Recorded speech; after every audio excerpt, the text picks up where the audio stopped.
Would you introduce yourself, please? I'm Henry Clemes from Clemes Clemes out here in California, and welcome to Lambtown. Welcome to Lambtown. Now, you are a hard guy to track down. Kind of busy at the shows. Besides teaching and vending, my son also puts the show on, and so we wear multiple hats here. You do, and it's not just here that you wear multiple hats. You guys are also present at many other festivals because you are one of the vendors. Tell me about your product. Well, we have manufactured fiber arts products for over 50 years. I started when I was quite young, building spinning wheels and all the related items to go with that, the hand carders, the drum carders. And through the years, we've progressed and grown. And at this point, we're one of the longest surviving companies in this field.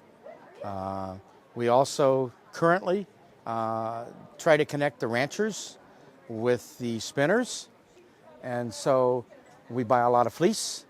We take that fleece and clean it and pick it, repackage it, and ship it around the world so that someone from Florida gets a chance to try something coming out of Alaska, or somebody from California can have something from Maine, or even into Europe and down in New Zealand and Australia. We ship everywhere. Now, I knew you did the equipment, but I did not know that you did the wool, too. Yes, the good clean fiber is behind you here. That's something we started about 7 years ago because so many people that are interested don't have a way to wash fleece. And a lot of people don't know how to pick a good fleece. And we teach pick classes. Or pick as in buy. Yes. Choose a good fleece at a wool show. And so we take the question out of that. We buy the fleece, we clean the fleece, give the rancher a fair value for their product, because if the rancher doesn't get fair value, they don't keep the sheep. Yeah, don't stay in business, and then there's nowhere to buy anything unusual anymore. Nowhere to buy good fleece, yeah, exactly. Yeah, so something we started 7 years ago, it's been very successful. Now this is a really important thing here. At many of the fiber festivals they do this, but I particularly enjoyed watching it here. You had the fleece judging, yes, and the farmers and ranchers that came in, and they brought their product and they packaged it nicely. It was not only judged but for sale as well. And right. you had the fiber artists that could come in and pick exactly what they wanted. Exactly. Yep. Just specifically what they wanted. This is the name of this sheep at some points. In many cases, the farmers will keep track of sheep's names. Yep. And I have one in particular that I have been buying the fleece from for 8 years now. Dolly. No, not Dolly. Not Dolly. But we had Letty Klein from Michigan come and judge this year. We try to bring in a different wool judge and a different sheep judge every year. So the ranchers get exposure to different points of view, because what one person likes might not be what another person likes, even though the grading is pretty much the same. Yes. And so, yes, this was a good year. There was a number of very nice fleece available to the public to buy. And that's one of the draws that is growing here. Lambtown itself got its name because at one point in time, there were more lambs raised in this area than in any other point, or any other place in the country. In the country, yes. I don't know that it's still that, but there are still a lot of sheep. We just don't see so many of them because we all see what's along the freeway. Well, everybody sees the almonds and the beach, and that's it for California, right? For California, yeah. Yep. So I have to commend you on Letty, by the way. She was a very nice lady, but we only got to see her for just a couple minutes. There's a lot to cover here at Lambtown, and we definitely have been running to and from. My little feet are going to be aware of that.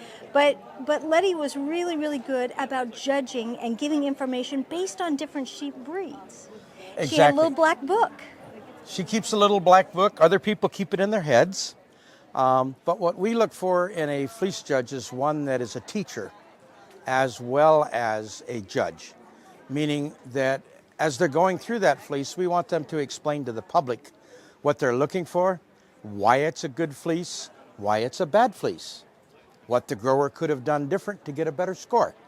And that's the type of judge that we're looking for. We want that information out there so that people who go to a ranch. A lot of ranches are open. You can go and you can buy a fleece, but if you don't have the fleece judge with you, how do you decide if it's a good fleece? Yes. Well, the idea behind the show and that type of information is that people can make their own decisions. Yeah, and the information is the key, because this is an extremely educational moment for people that are just starting or people that are pretty advanced. You have all levels of fiber artists here. Oh, most definitely. Yes. We have people that have never touched fleece before to people that have been doing it for 50 years. And so that's one of the attractions. We try to not only ourselves and the other vendors and the fleece judge, but also the people raising the sheep. There are all kinds of very, very sharp animal breeders out there, and they're more than willing to share their knowledge. Yes, and it's not just the people that you meet here, though, but there are workshops here. Matter of fact, we were staying down there at the hotel down the street, and the lobby was like a little knitting moment at times, because everybody comes in days ahead of times to do the workshops here. Exactly, exactly. We have 4 full days of workshops, 2 days before the show starts itself. I taught for 2 days. I teach drum carting, and many of us are teachers that teach all over. We know each other very well. We were in Wisconsin earlier, down at Dallas-Fort Worth, back to here. Our next show will be New York Sheep and Wool. Yep, we'll see you there. Which I'll be leaving for on Wednesday. And the show is about 10 days away. But we'll go in early there to teach as well. And so it's an interesting life. Unfortunately, it's a lot of travel. Oh boy, for I'm me. right there with you. It does get to the point where it's exhausting. It is extremely fulfilling, though, isn't it? It is. I really like it when I have a group of new students and I can watch their eyes sparkle when they learn something new. And many people will say 15, 20 minutes into the class, it's already worth the price of admission. And when you get that, you know that you've got the person you want to be dealing with, and you know that they're taking in what you're offering. Yeah. And that's very fulfilling as a teacher. Yeah, I think So. and it's a wide variety. It's not just you're thinking, okay, maybe it's just knitting or maybe it's just carding. I came in a month ago and I got to meet up with Gina, and we did an indigo dyeing Yes. moment, and there was not one scrap of knitting in there. It was at my level because I got to dye something. Exactly. And if you were to come into my class, there's no knitting in my class, but I can take you through fiber processing. Yes. From the fleece. Yes. And being ready to spin or felt. Yes. And no knitting required. Yes. Years ago when I first started, making yarn was a way to weave something that no one else could weave. Everybody had looms, you had big houses, you had extra rooms. That's all changed. Those big houses now are divided into 2plexes, 3plexes. And so knitting has picked up where weaving left off.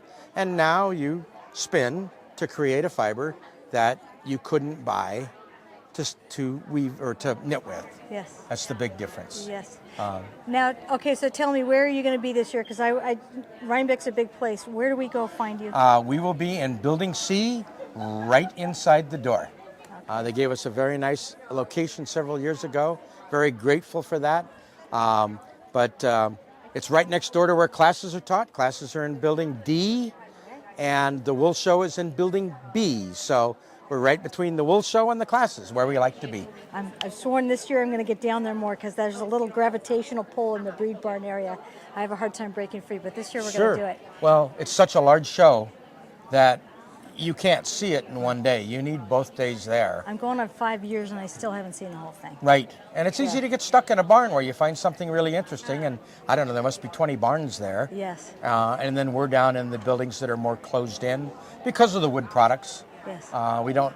It can snow. We've had snow. We've had rain. We've had 80-degree weather. Sometimes it's beautiful. You don't know what you're going to get, and Thursday might be totally different than Sunday. Yes, and Mark, but I'll tell you, Lambtown's not too small either. I've been around this.